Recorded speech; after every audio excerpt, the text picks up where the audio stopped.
无名客丹衡，捍卫大地火种的黄金翼，抚八荒之将倾，将地上生灵送往远方的天地。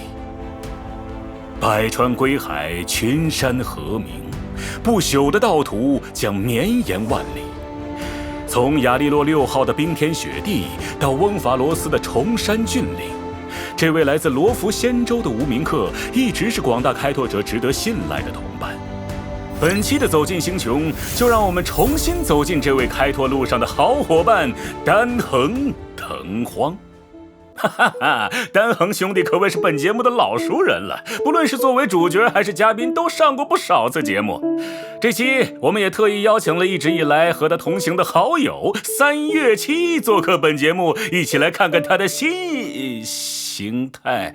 嘿嘿，哎，我说，怎么你今天也是新形态啊？吉米先生，你好。先生？哎，等一下。你不是应该……那不重要，吉米先生。屏幕前的大家现在都对丹衡的新力量充满了期待呢。我们还是先一起看看吧。好吧。丹衡腾荒是存护命图的物理属性角色。当大地的火种被承继，这具龙翼之身所孕育的不朽伟力，亦将化作翁法罗斯众生的障壁，扶持他们远渡星海，纵横八荒。释放普攻，丹衡腾荒对指定敌方单体造成基于自身攻击力的物理属性伤害。释放战技，丹衡腾荒使指定我方单体成为同袍，并为我方全体提供护盾，持续一定回合。在3月的记忆中，丹衡也是如此作为护卫，一直守护着列车组的大家。存护，懂了，我潜在的内推人选加1。我方目标成为同袍时，丹衡腾荒会为其召唤龙灵。龙灵行动时可解除我方全体的负面效果，并提供持续一定回合的护盾。值得一提的是，丹衡腾荒和龙灵提供的护盾量可以叠加哟，但存在上限。成为丹衡腾荒的同袍，优势可不止这些。确实如此，在特定行迹的影响下，成为同袍的我方目标攻击力会得到提高。释放终结技，丹衡腾荒对敌方全体造成伤害，同时给我方全体提供护盾，持续一定回合。终结技同时也会使龙灵获得强化，龙灵行动时会发动追加攻击，对敌方全体造成物理属性伤害以及同袍所对应属性的附加伤害。此外，在解锁特定行迹后，龙灵行动时可以为当前护盾值最低的我方目标提供护盾。强化龙灵行动时，还可以对当前敌方生命值最高的单体造成等同于同袍所对应属性和一定比例攻击力的额外附加伤害。释放秘技，丹衡腾荒获得同袍，并使一定区域内的敌人陷入晕眩状态。晕眩状态下，敌人不会主动攻击我方目标。切换行动角色时，同袍转移至当前行动角色。下一次战斗开始时，自动对持有同袍的角色释放战技，且不消耗战技点。这就叫团魂，对吧？毕竟是丹衡兄弟，靠谱有目共睹。总结一下，丹衡腾荒作为存护命图的角色，可以用多种方式给我方全体提供护盾来抵挡伤害。另一方面，龙灵又带来了不同的增益效果。这样既保证了我方角色在战斗中的生存，同时又增加了同袍角色的伤害输出能力。3月曾经提到过，丹衡的隐藏实力可不只是水下憋气100分钟。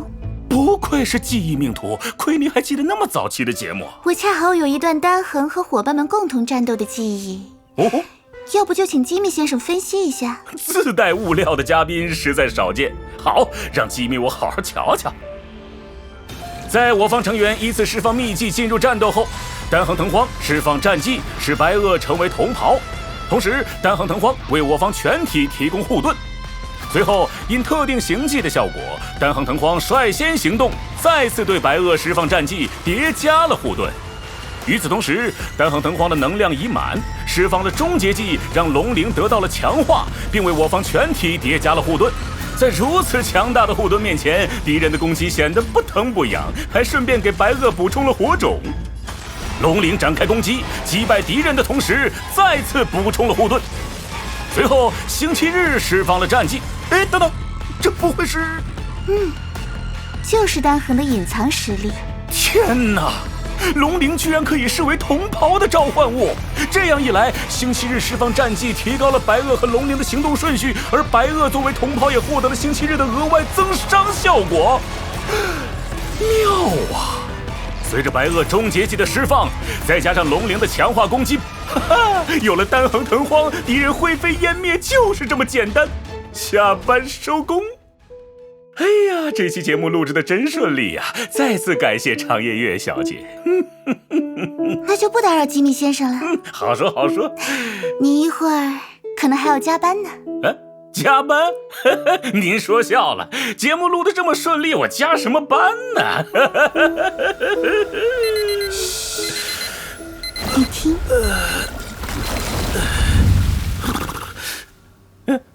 怎么回事？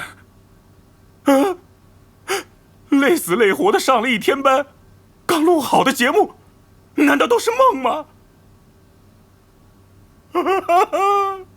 梦里要上班，醒来还要上班，坑鸟啊！